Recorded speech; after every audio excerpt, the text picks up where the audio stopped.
What bro, this is very wrong bro. அந்த மாதிரி தாங்க இருக்குது. மார்ச் மாதம் 18th ஸ்னோ வரும்லாம் யாருமே எதிர்பார்த்துருக்க மாட்டாங்க. கொரியாவில் கிளைமேட்டிக் சேஞ்சஸ் அப்படி நடந்துகிட்ருக்கு ஏகப்பட்ட ரீசன்ஸ்னால. செல்ல கொஞ்சம் வேண்டாம், சின்ன சின்னங்கள் போதும், பார்த்து பழக வேண்டாம், பாதி சிரிப்பு போதும், கார பார்வை வேண்டாம். ஸ்கூல் பசங்கலாம் ஸ்கூல் பஸ்க்கு வெயிட் பண்ணிட்டு இருக்காங்க.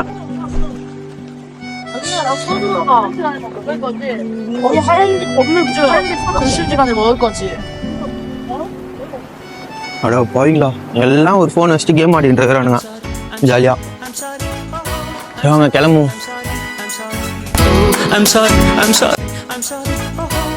இது கூட ட்ரை பண்ணி பாருங்க, மெலான் ஃப்ளேவர் நல்லா இருக்கும்.